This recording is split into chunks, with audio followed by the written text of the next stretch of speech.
Então, Shabbat Shalom, novamente a todos. Boker Tov, um bom dia. Mais uma vez os que chegaram depois, sejam todos muito bem-vindos. Bruchim Habaim. Vamos então atrachar o nosso estudo da Parashá desta semana, como falamos aqui na nossa Aliyah Letorá, né? São Parashot dupla, né? Parashot duplas, aliás, Matot e Masei. A maior parte das vezes essas parashot são lidas juntas, um eventual ano ou outro que elas são lidas separadamente, mas a maior parte das vezes elas são lidas juntas, essas duas, que fecham, né, o livro de Bamidbar. Vamos então, os textos da Parashá Matot, que é a primeira que nós lemos aqui, então Bamidbar, números 30, verso 2, até o 32, verso 42, e a Parashat Masei, números 33, 1, até o 36, 13. A Haftará, a porção dos profetas, sempre quando nós temos uma porção lida junto com outra, né, uma porção dupla, costumeiramente, salvo alguma exceção que eu desconheça, ela se lê a Haftará da segunda porção. Tá? Então, se lê a Haftará de Masei, que é Jeremias 2, do 4 ao 28, também o capítulo 3, verso 4, e os sefaraditas leem um pouquinho mais, vão até o capítulo 4, versos 1 e 2. Os sefaradim leem um pouco, 2 versos a mais de Haftará do que os ashkenazim. O ashkenazim e o S do sefaradim, tá? Então tem essa particularidade aí. E a porção da Brit Hadashah, da Nova Aliança, Yaakov, ou Tiago, né? Capítulo 4, versos 1 até o 12. O tema de hoje, eu não falei para vocês antes aqui, mas o tema do nosso estudo é o mistério de Menashe, o mistério de Manassés. Já vamos saber por que é o mistério de Manassés, né? Hoje eu não vou falar dos tópicos, porque eu achei que talvez ficasse muito longo, então eu quis economizar tempo. Não vamos falar quais são os tópicos hoje, depois cada um lê. Você já leu ou lê depois as porções na sua casa, tá? Não vou entrar em quais são os temas hoje, os tópicos das Parashot hoje, até porque são duas. Então vamos direto ao nosso tema de hoje. Para a gente sempre entender o contexto, é importante, a gente já falou isso em outros estudos, né? Várias vezes falamos aqui, entendemos onde estamos e que momento é esse, porque às vezes a Torá ela para, né, para falar, né, Moshe para falar ao povo mais alguma coisa, como no início dessa Parashá de hoje, na Matot, né, capítulo 30, verso 2 que lemos aqui, vai falar lá dos votos, né? Então a gente às vezes se perde ali, mas onde eles estão agora? Onde o povo está agora? Que momento, na linha do tempo, né, da história de Israel, desde a saída do Egito, e que momento é este? E o momento que nós estamos agora é o momento que o povo está já às portas, está à beira ali da terra prometida, né? Está às portas de entrar na terra. Então esse é o momento que nós nos encontramos agora. Os israelitas então estão acampados a leste do Jordão, né? Ao oriente ali, oriente do Jordão, né? Ao lado leste do Rio Jordão, às portas, se preparando para entrar na terra. Basicamente é aqui que nós estamos. E o que acontece nesta Parashá de hoje, na Parashá ainda Matot, na primeira de hoje? O que acontece? Ruben e Gad, o Roxo já deu um estudo, eu lembro, né, sobre isso.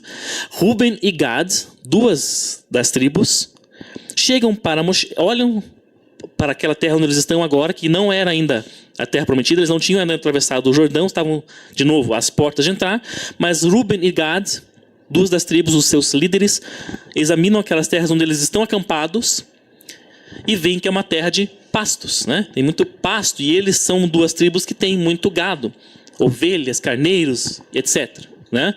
E eles pensam, puxa, essa terra aqui para nós seria maravilhoso, né? Porque nós temos muito gado. Então, e aqui, nossa, olha quanto pasto, né? Seria maravilhoso. E eles chegam para Moshe e falam, Moshe, nossas tribos, Ruben e Gad, nós queremos ficar desse lado aqui do Jordão. Porque nós temos muito gado. O Roxo já falou sobre isso em um estudo que eu gostei muito, né? Eles falam primeiro do gado e depois das crianças, né? Nós temos muito gado e também tem espaço aqui para os nossos filhos, as nossas crianças, não sei o quê. Mostrando, né, os sábios comentam isso, mostrando que o que eles valorizavam mais, né? Primeiro o gado, depois as crianças. Depois o Moshe, na resposta que ele dá para eles, ele fala o contrário. As crianças de vocês e depois ele fala do gado, né? Mostrando a diferença de pensamento deles ali. Então tem essa particularidade. Mas eles chegam para Moshe e falam, queremos ficar aqui. Não queremos atravessar o Jordão, não queremos terras além do Jordão. Essa aqui para nós está bom, né? Esse é o contexto que nós estamos agora. Eles vão ter um longo diálogo, então, deles com Moshe, com Moisés, né, e vice-versa, ficam ali dialogando sobre essa questão, até que Moshe acaba concordando em estender o pedido deles, né, e cedendo aquelas terras a Reuven, as tribos de Reuven, né, o Ruben e Gad, tá? Mas ele faz algo a mais ainda. Ele cede aquelas terras ali, além, né, a leste do Jordão, para Ruben e Gad e para a meia tribo de Manassés, de Menashe. Ué, mas Manassés não tinha pedido para ficar ali. Quem foi pedir para ficar ali por causa do gado foi Ruben e Gad. Menashe, a tribo de Menashe, não pediu para ficar ali. Por que Moshe também dá terra ainda para meia tribo? Não foi nem a tribo inteira. Foi meia tribo de Menashe. Se eles não estavam envolvidos naquela negociação ali. E em momento algum naquele diálogo que Ruben e Gad, os líderes, né, de Ruben e Gad têm com Moshe, Menashe não aparece em momento algum nenhum ali. Mas chega lá no final do processo, quando Moshe aceita, tá bom, podem ficar então. Quando Moshe aceita, ele dá ainda uma parte da terra para a meia tribo de Menashe. Ué, mas até então ele não tinha aparecido nessa história aqui, né? Esse é o mistério de Menashe. Esse é o mistério de Manassés. Ué, por quê? Como assim? O que aconteceu ali, né? Por que Moshe incluiu a meia tribo de Manassés nessa divisão daquelas terras ali a leste do Yarden, leste de Jordão?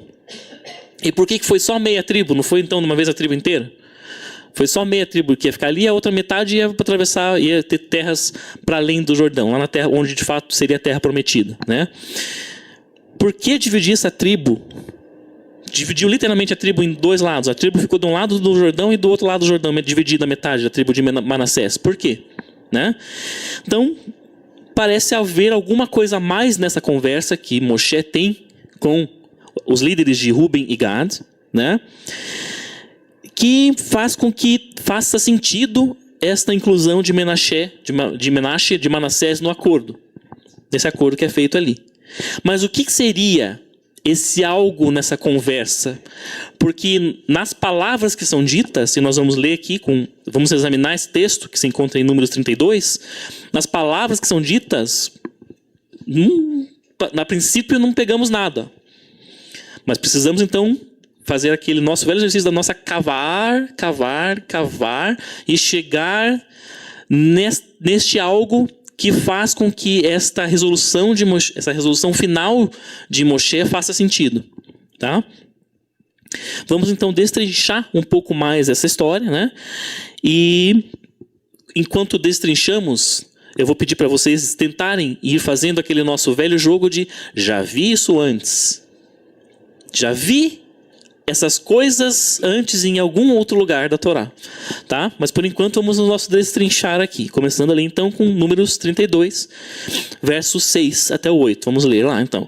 E disse Moshe aos filhos de Gad e aos filhos de Ruben: irão vossos irmãos à guerra e vós ficareis aqui? Por que, pois, desanimais o coração dos filhos de Israel para que não passem à terra que lhes deu o Eterno? Assim fizeram os vossos pais quando os enviei. Ele vai contar a história dos espias, né? O Moshe retoma a história dos espias, comparando aquele pedido de Ruben e Gad com o relato de 10 dos 12 espias, que foram lá, né, espiar a terra, voltaram para o povo, difamaram a terra, aqueles 10, né? Falaram mal da terra, a terra que devora os seus moradores, blá blá blá.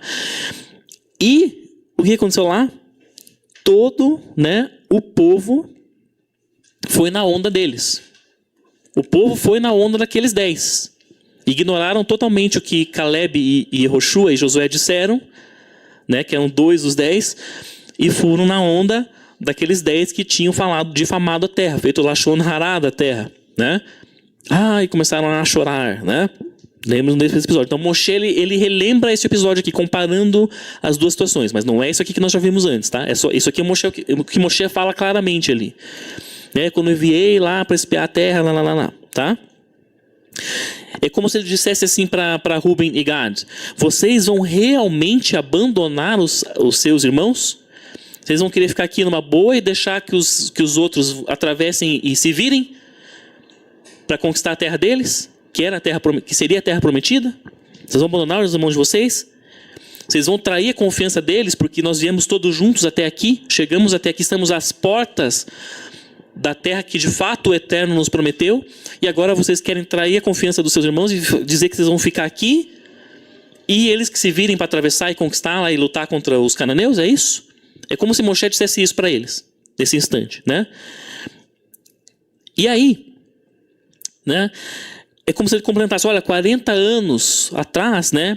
Há 40 anos, os pais de vocês, que estão aqui agora, lembrem-se que estamos com a segunda, lembrem-se também importante, segunda geração já, né? Já aquela geração que cresceu, não eram aqueles que estavam lá nos espias, né? Que foram condenados a morrer, a perecer no deserto, tá? Era a segunda geração já aqui.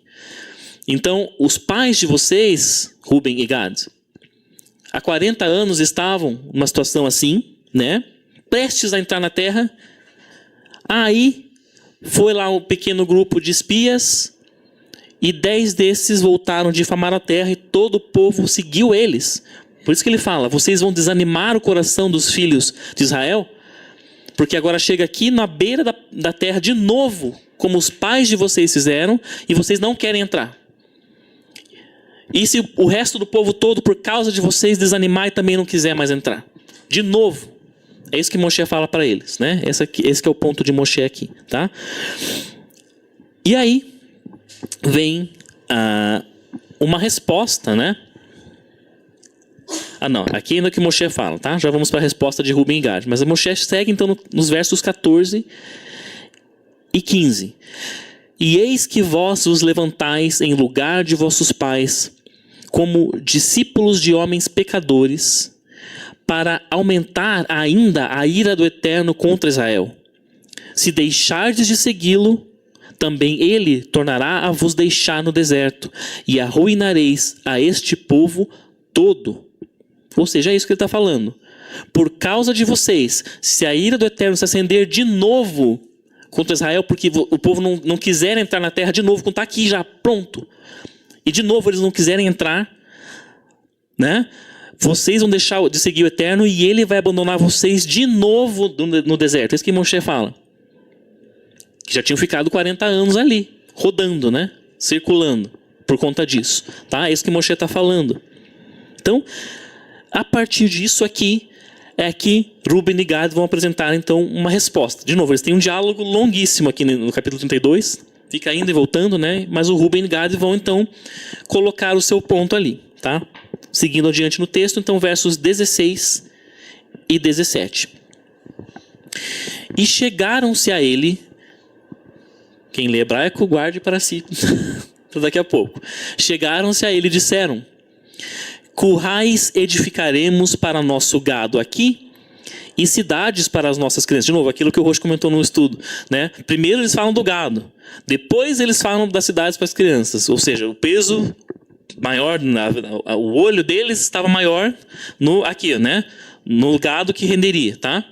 Detalhe, mas guardemos isso para que o Roxo já deu um estudo bem completo sobre isso. E cidades para nossas crianças, e nós nos armaremos depressa diante dos filhos de Israel até que os levemos ao seu lugar.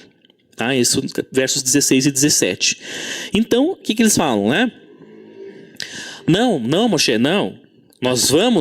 Nós queremos essas terras aqui e tal, porque, né, é bom para o nosso gado e para as nossas crianças, mas nossos homens vão estar armados e vão com o restante do povo atravessar e vão lá lutar, né, batalhar, guerrear contra os cananeus e conquistar a terra com as demais tribos. Depois voltam para né, se assentar aqui nessa terra. Então eles dizem que eles fazem uma promessa. Não, nós queremos ficar de fato aqui, mas os nossos homens vão guerrear junto com o exército de Israel, com o restante do exército de Israel. Tá? Esse é o ponto que eles colocam. E só depois nós voltaremos aqui para a nossa terra. Mas, então, vamos pensar agora, então, a partir daqui. De que outra história da Torá, então, é aquele nosso jogo, já vimos isso antes. De que outra história da Torá essas coisas nos lembram? Vou colocar aqui para vocês algumas dicas. Tá? Lembrando do que Moshe falou para eles ali no versos 14 e 15, né? Vocês estão traindo os seus irmãos, estão traindo a confiança dos seus irmãos. Então vamos colocar assim, irmãos traindo irmãos. Primeira dica. tá? Segunda, alguém ameaçando deixar alguém sozinho para morrer no deserto. Isso. Já vamos chegar. Alguns irmãos já pegaram aqui, né? Mas vou te dar mais umas dicas para os irmãos, os demais que não pegaram ainda. O momento em que alguém se aproxima de outro alguém com esse termo específico que a Torá usa, Vayigshu elav. É um termo que se repete nessas duas histórias. Uma expressão que se repete nessas duas histórias, a mesma expressão. Se aproximou, se achegou a alguém, tá? E, tem mais uma dica, também seguindo uma promessa, alguém se comprometendo a se responsabilizar por um irmão. Eu me responsabilizo a estar com fulano aqui, tá? Algo assim. Então, todos esses elementos, essas dicas que eu dei para vocês, o Raul falou, a irmã já falou, remetem à história de Yosef, de José. Já vamos entrar mais nisso aqui. Remetem à história de Yosef. E para isso vamos voltar então para o princípio. Vamos voltar para Bereshit, como quase sempre. Gênesis 37, versos 22, tá? Quando estamos numa situação, lá no início da história de Yosef, a partir de onde lemos, né? A partir de onde a Torá começa a nos relatar. Ele já era um jovem, né? Mas diz lá, então, o verso 22 de Gênesis 37. E disse-lhes Rúben, olha quem? Rúben, né? Não derramei sangue. Joguem, né? Joguem Yosef, joguem José nesse poço que está no deserto, olha lá, Bamidbar, tá? E não ponhais mão nele. O que é isso, né? Então, nós temos aquela situação em que os irmãos estão lá, né?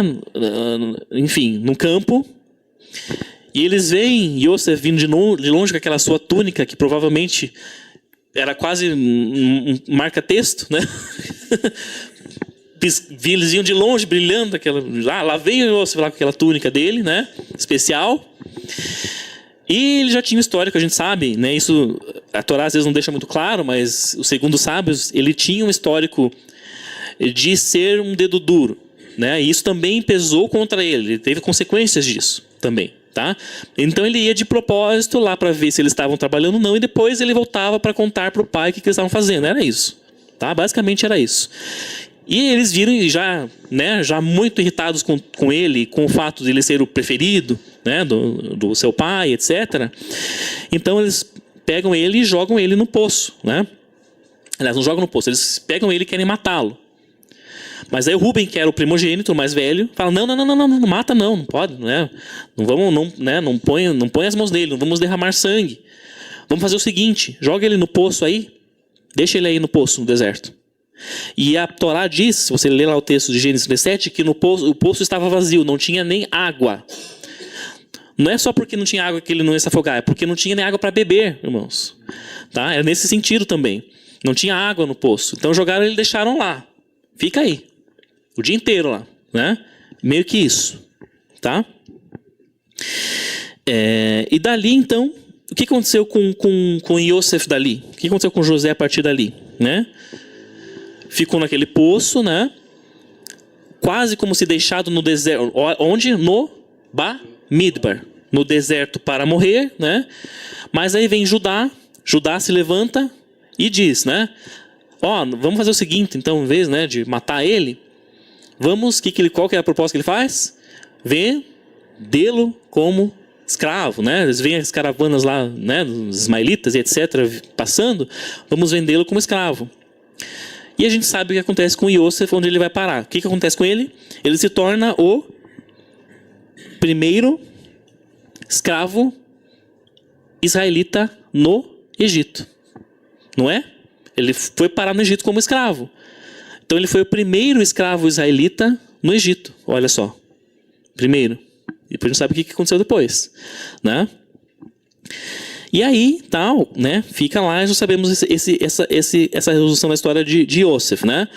Aí 20 anos depois, mais ou menos 20 anos depois, né? Os irmãos aqueles, né? Rúben e todos, Judá e todos os outros, né? O que acontece com eles? Por conta da seca, da fome, né? Que se espalha ali pela região, eles precisam descer ao Egito, né? Para ir atrás de comida, né? Comprar comida. São forçados a descer ao Egito. E José está onde daí? Tá como vice-rei. Ele já está numa posição, né, muito diferente. Tá? E a gente sabe daquela história, né? Já lemos aqui, estudamos tantas vezes, né? Eles vão lá, aí ele pede que quando eles voltassem, eles levassem o irmão menor, que era Benjamim. Aí, tempos depois, eles têm que voltar de novo, comprar mais comida, eles têm que levar Benjamim, né? E ele faz aquele esquema de colocar lá a taça de prata, né, nos pertences de Benjamim e dizer que depois que ele tinha sido roubado, né? E ele fala, ó, aquele, né, que se encontrou, e Judá fala isso. Judá fala, né, ó, não, por favor, não, né, se algum de nós somos honestos, né, com essas palavras, se algum de nós estiver aqui com o pertence que é seu, né, senhor vice-rei do Egito, que esta pessoa fique como seu escravo. Ele fala isso, e daí eles vão lá e encontram, óbvio, né, a taça nos pertences no saco lá de Benjamim. E daí, né? Aí complicou, porque Judá tinha se comprometido com quem? Com Jacó, que ele levaria o Benjamim de volta para Canaã, para Israel, né? Para a terra de Jacó, para a terra de Israel. E daí, né? O que ele faz? O que Judá faz, né? Então ele se levanta, né? Nessa situação e diz o seguinte: a Torá diz, olha o termo que a Torá usa, Vayigash Elav. E chegou-se, ele aproximou-se, né, Judá de José, do rei do Egito, né, para eles não sabiam que era José ainda, e disse, e assim foi, Gênesis 44, 18. Então, olha lá a expressão, Vayigash Elav. Mesma expressão que aparece aqui em Bamidbar, números 32. Vaikshu, que é o mesmo verbo, só conjugado no plural, Elav. Tá? Mesma expressão. Chegou-se, aproximou-se de alguém, se aproximou de alguém. Tá? E disse... Então, ele vai, né, e se coloca numa posição de não vou deixar o meu irmão aqui, eu me comprometi com o meu pai, né, que o Benjamim voltaria para casa, que ele retornaria, né, para Canaã, e ele se levanta e se coloca, então, responsabilizando-se pelo seu irmão, e se coloca para ficar no lugar dele, né, como escravo.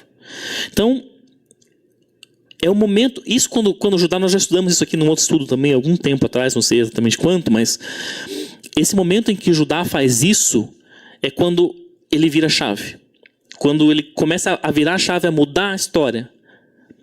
Porque o que ele tinha feito lá no passado, lá em Gênesis 37, era o contrário, né? Ele foi o responsável por quem? Porque José fosse vendido como escravo, né?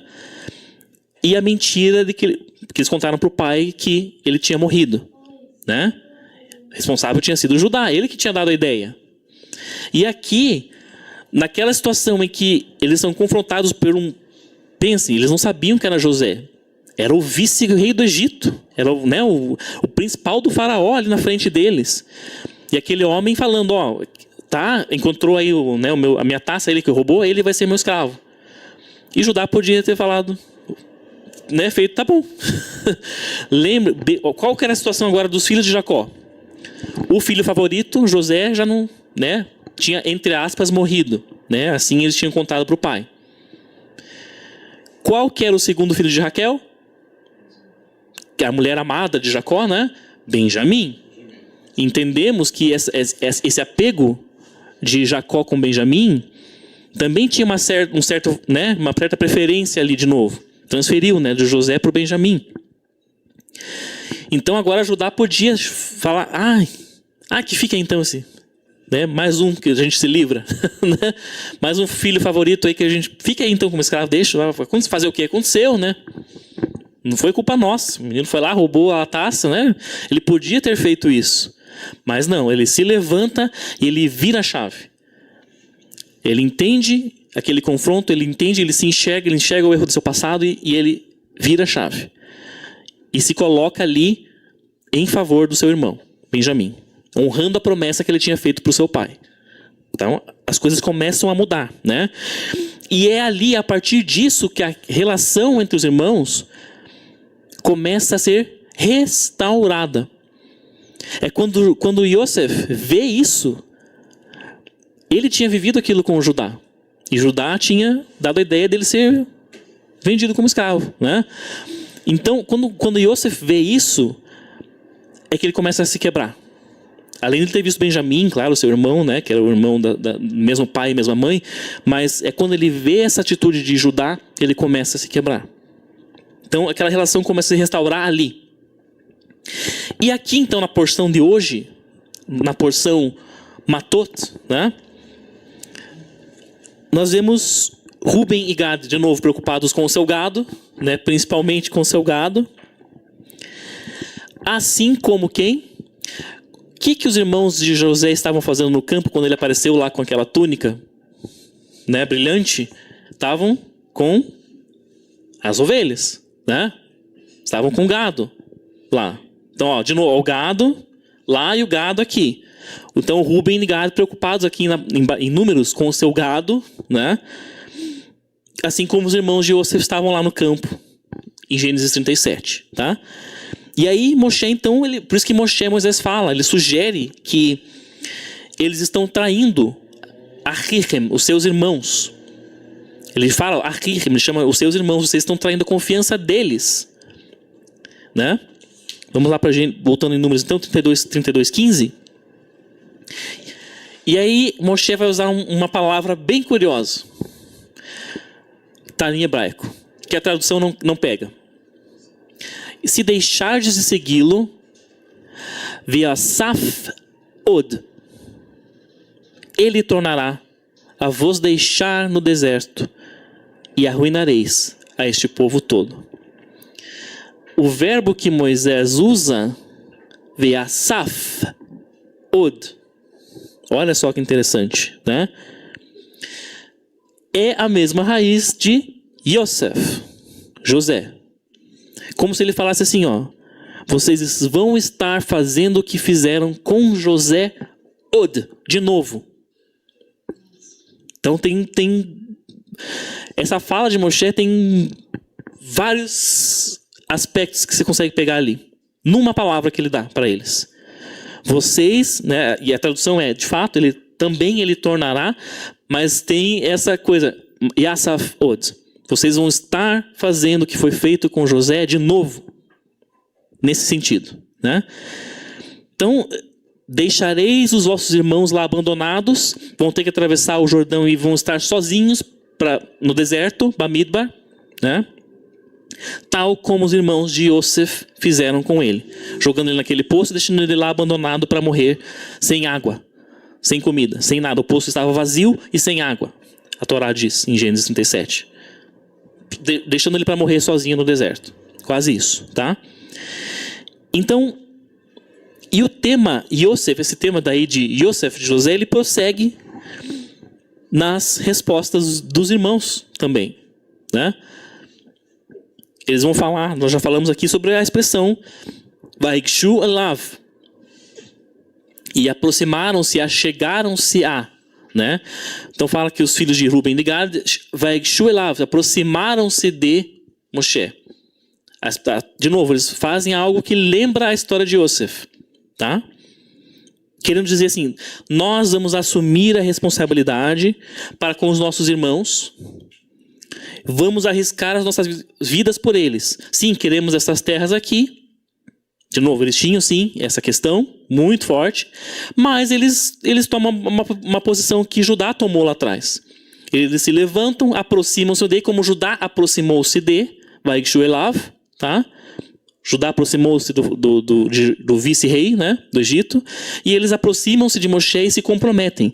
Nós vamos atravessar, nossos homens vão atravessar e vão correr risco, né? Podiam morrer lá e nunca voltar para se assentar na terra que eles queriam. Mas eles assumem essa responsabilidade de ir com seus irmãos e lutar com eles, tá? Então eles se levantam e fazem isso. E isso tudo não é por acaso. Isso tudo também não é por acaso, né? A história de Yosef parece ser o pano de fundo, né, para esse momento que Israel está de novo aqui às portas de entrar na terra de Canaã. Nós estamos vendo aqui em Números 32, né? Essa história parece estar como pano de fundo ali. E por que será isso, né? De novo, eles tinham passado 40 anos no deserto, nesse momento agora em Números. Passaram 40 anos ali, né? Mas já fazia muito mais que 40 anos que eles não tinham uma terra, certo? 40 anos é só o que eles ficaram no deserto. Mas eles já não tinham terra, já não tinham uma nação deles, muito antes disso. Muito antes disso, né? Séculos já em que eles tinham ficado como escravos no Egito, né? E como que foi isso? Como que esse processo começou? Esse processo deles perderem a sua terra, né? Começou com a venda de Yosef, não foi? Foi o processo todo começou quando Yosef foi vendido como escravo, porque ele foi parar no Egito, para onde depois eles teriam que descer, anos depois, comprar comida, comprar mantimentos, e acabaram se assentando lá. Lembram o final da história, né? Final de Gênesis, Jacó desce para o Egito com a sua família e se assentam na terra de Goshen. Certo? Então esse processo todo deles saírem de Canaã e perderem Canaã começa com a venda de Yosef. Esse processo inicia ali. De novo, Yosef foi quem? O primeiro escravo israelita no Egito.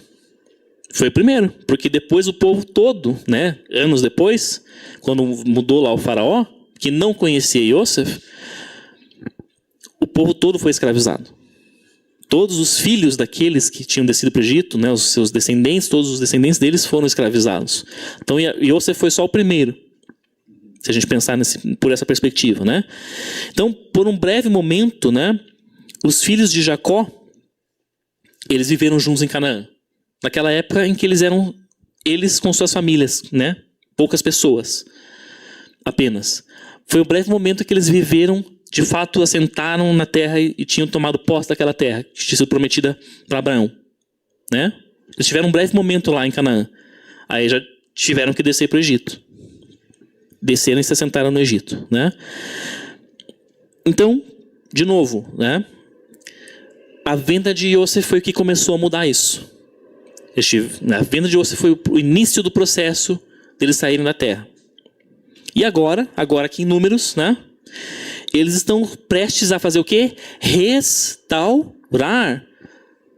aquilo. Restaurar, retomar a terra que tinha sido prometida lá para os seus antepassados. Para os seus pais, Abraão, Isaac e Jacó. Né? Então, ao ponto de restaurar ali. Mas aí vem Ruben e Gad e ameaçam arruinar isso de novo. De novo, porque, como Moshe lembra, eles já tinham estado naquele ponto antes. Os pais deles, né? Quando aconteceu lá o episódio dos espias. Então, vem Ruben e Gad e ameaçam arruinar de novo, quando eles estão ali prontos para restaurar tudo. Aquele pedido de Ruben e Gad ameaça arruinar essa restauração do povo na terra, que tinha sido prometida para eles. E aí Moshe, de pronto, ele liga os pontos. Moisés, na sua sabedoria, na sua experiência, na sua vivência com o Eterno, quando ele ouve aquilo da boca deles, ele já liga os pontos. Nossa, mas nós estamos aqui. Ele já pensa, mas é espiritual isso. É demoníaco quase isso, que eles falam na nossa linguagem, né? Porque nós estamos aqui de novo, aqui, ó, tá acontecendo de novo, nós estamos aqui prestes a entrar na terra, falta só isso aqui. E agora me vem essas duas tribos com essa. Bem agora. Ele já liga os pontos. E ele já lembra dos espias, ele já lembra da história de Yosef, né? E ele se alarma. Aí, o Ruben e o Gad também ligam, eles entendem o recado de Moshe. Quando ele fala isso aqui, ó, Viasaf Od, eles entendem. Eles entendem o recado, né? Eles também ligam os pontos. E aí eles eles se levantam, se aproximam no sentido de que eles tomam uma atitude de Judá lá na história de José, né? Quando Judá se levanta por Benjamim, tá? Então eles também ligam esses pontos, arriscando-se por seus irmãos para que aquela restauração acontecesse, para que os erros do passado fossem redimidos. E é por isso que Moshe aceita, porque senão ele não ia aceitar. Ele aceita por causa da resposta que eles dão. Nós vamos nos responsabilizar e vamos com os nossos irmãos, vamos arriscar nossas vidas por eles. Depois nós voltamos aqui, se sobrevivermos, voltamos aqui e nos assentamos nessa terra. Mas eles tomam essa atitude, e é por isso que Moshe aceita. Creio eu que do contrário ele não ia admitir, né? Mas ele entende que eles entenderam o recado e fazem assim, né? Para que tudo fosse restaurado. Mas Moshe daí faz algo a mais, que é o nosso mistério de hoje. Estamos caminhando para o final. o mistério de Manassés, de Menashe. Por quê? Que nesse rolo todo que nós contamos aqui até agora, da onde que sai a meia tribo de Manassés, que acaba ficando também com parte daquela terra ali a leste do Jordão, que Moshe que fala. Não é ele que Manassés que pede, é Moshe que fala isso. Ele que expõe isso, né? Ele que inclui. Está lá em Números 32, 33. E lhes deu Moshe aos filhos de Gad, aos filhos de Ruben e à metade da tribo de Manassés, filho de Yosef, o reino de Sihon, rei do Amoreu, e o reino de Og, rei de Bashan, que eram justamente aquelas terras ali a leste do Jordão, onde eles estavam acampados. Tá? Então agora nós podemos desvendar o nosso mistério. Da onde saiu a meia tribo de Manassés dali?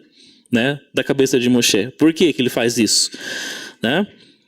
O próprio texto nos dá dica e reforça isso. Olha o que está em amarelo ali, em dourado. Ben Yosef. Ora, aqui em Números 32, por que eu tenho que lembrar que Menashe é filho de Yosef? Eu já sei, já li, já lemos, né? Lá em Gênesis ainda que José gerou filho, né? Os dois filhos, Efraim, Menashe e Efraim. Manassés e Efraim. Por que eu tenho filho de Yosef de novo aqui? Não é por acaso. Nada na Torá é por acaso. Ben Yosef, filho de Yosef. Nada é por acaso, né? Então, vamos pensar rapidinho. Quem que foi Manassés? Quem que foi Manassés para José? Quem que foi Menashe para Yosef? O que este filho, Menashe, significou para Yosef? Né? Primeiro, o Menashe foi o primeiro, foi o primogênito dos dois, né? Ele nasceu primeiro. O Menashe foi o primogênito, tá? De José, no Egito. Ele nasceu no Egito, já estava lá, né? No Egito. E Yosef já era vice-rei. Já estava né? Já tinha uma posição de importância lá no Egito. E aí vamos ver o que José diz quando Manassés nasce. Gênesis 41, 51. E chamou Yosef o nome do primogênito Menashe, Manassés. E ele fala por quê? Pois me fez esquecer Deus todas as minhas penas e toda a casa de meu pai. Esse esquecer é da raiz, que a Torá, que a nossa versão aqui da Sefer traduz como esquecer, é a raiz de Menashe, tá? É um verbo nessa mesma raiz, por isso que ele fala que ele dá o nome de Menashe, Manassés. Tem a ver com esquecer, mas tem um sentido, não é um esquecer, esqueci, não lembro mais. O que era mesmo? Como que era a minha casa do meu pai? Lá não lembro, não é nesse sentido. É um esquecer de seguir adiante. Tudo que eu passei lá foi sofrido, foi dolorido, foi difícil para mim, mas eu vou seguir adiante. Estou aqui com o Eterno, Ele me colocou aqui nessa posição e agora eu posso seguir em frente. É nesse aspecto de seguir em frente, apesar de, tá? Esquecer nesse sentido, seguir adiante. Então o nascimento, né? É como se José falasse que o nascimento daquele filho fosse o marco de um novo começo para ele. É nesse sentido, é esse sentido que ele dá aqui. Como se fosse aquilo marcasse um novo começo para ele. Uma nova vida para ele, um futuro novo, né? Com as feridas, aquelas feridas que ele tinha no passado, sendo curadas. De novo, não é esquecer de não o que era mesmo. Como que era meu pai? Não lembro. Não é nesse sentido. É um seguir adiante. Então, as feridas sendo curadas. Como se aquele filho dele curasse, fosse um meio de curar as feridas dele do passado. Nesse sentido. Tá? E ele pudesse seguir adiante. Então, é por isso, né? Por isso, talvez, que Moshe inclui Menashe naquela divisão ali. Meia tribo de Menashe naquela divisão ali. Não foi a inteira, foi metade. Por isso, por quê? Né? De novo, aquela geração estava entrando num novo paradigma, né? Aquela geração, que já era a segunda geração dos filhos de Israel, que tinha crescido no deserto, estava entrando num novo paradigma, que era olhar para frente, olhar para o futuro, apesar de. Então, quando Moshe coloca Menashe aqui nessa conversa e acaba ficando metade da tribo de Menashe ali de um lado do Jordão, é como se ele quisesse falar, Menashe, o filho de Yosef, que nós lembramos aqui nessa história, nesse diálogo todo que nós tivemos, ele vai ficar, metade da tribo vai ficar aqui com vocês, deste lado do Jordão. Para lembrar vocês, né, que este é um novo recomeço para todo o povo de Israel. Para vocês e para o povo de Israel. Né? Eles vão lembrar vocês disso. Essa tribo está aqui para lembrar vocês disso. Menashe, esquecer, seguir adiante. Recomeçar, né? A partir dali. Por isso que ele divide a tribo nos dois lados da terra. Vamos ver ali, né? Olha lá, ó. Aqui tem uma... Não dá para enxergar? Dá para enxergar. Então, nós temos aqui o Jordão no meio, né? E então ficou lá, o Gad, né? Ruben, aqui com as terras a leste. E a Menashe metade lá em cima. E a outra metade aqui. Unindo as tribos que ficaram ao leste e as tribos que de fato iriam tomar ali a terra prometida. Tá? Como se fosse um meio de união dos dois. Menashe, aquele que faz você esquecer, seguir adiante, curar as feridas do passado, é o que vai unir os dois lados. Nesse sentido. Tá? Nesse aspecto aqui. Vai conectar. Vai ser o que? A ponte. A ponte. Né? Que vai manter a nação unida. Intacta e conectada. Então, lembrando, né? Israel era uma nação formada por tribos. As 12 tribos. Estão lá, né? Distribuídas. E essas tribos tinham que corrigir os erros do passado. Corrigir os erros do passado lá no início, né? Mas corrigir, esquecer os erros do passado e seguir adiante. Por isso, Menashe, seguir em frente, seguir adiante, nesse sentido, né? Seguir adiante em união, em unidade. Unidos, conectados. Apesar de um terem ficado para o leste ali, tá? Nesse sentido. Então, nós falamos, né, aqui desse aspecto. Para encerrar. Para encerrar de verdade, não. Pegaram a referência, né? Nós temos aqui um nível macro, né? Um sentido macro que é a nação de Israel entendendo que eles, apesar deles de fato terem ficado ali, eles tinham que estar unidos, conectados, e por isso que Menashe fica metade da tribo aqui, do lado, que Moshe faz isso, determina isso, né? Unidos, corrigindo erros do passado, né, para seguir adiante. Mas também, como tudo na Torá, isso se aplica ao nível micro, que eu vou dizer assim, que é o nosso contexto, né? Nós com os nossos familiares, a nossa família, nosso convívio, a nossa rotina, que às vezes eu ou um familiar meu, né, a gente tem algumas reações, às vezes acontece uma situação que a pessoa reage... E você às vezes não entende por que a pessoa reagiu daquele jeito. Às vezes ela está retomando coisas do passado dela, né? Inconscientemente ela reage daquele jeito que ela reagiu numa situação que ela viveu quando era criança, quando era adolescente, sei lá, né? Nesse sentido também nós precisamos ter esse alerta de entendermos uns aos outros nesse aspecto. Termos essa empatia, por assim dizer, né? De entender e nos colocar ao lado do nosso irmão, fazendo um papel da ponte de Menashe. Nós aqui, vamos pensar no nosso contexto também agora. A gente tem a associação com Benjamim, né? Dos judeus messiânicos associando com Benjamim, mas eu acho que Menashe também tem um pouco disso aqui. De ser esta ponte entre um lado que está do lado leste do Jordão e o lado que está na terra prometida. Né? O lado que não quis ficar aqui. Quem que não quis ficar aqui em Jerusalém? Né? Quis ficar do lado de lá, né? E até hoje está do lado de lá. E os que estão na terra prometida. Então nós também temos esse papel de Menashe aqui, né? De sermos essa conexão entre os nossos irmãos, crentes em Yeshua, que estão afastados aqui de Jerusalém, de Israel, da terra prometida, e o povo judeu de fato que está lá, né? Nós somos essa ponte também. Então tem N níveis aqui que a gente pode entender essa mensagem, né? E de novo, a função de Menashe é esquecer, corrigir os erros do passado, sarar, curar as feridas daqueles erros do passado para seguir em frente, para seguir adiante. Esse é o propósito. Amém?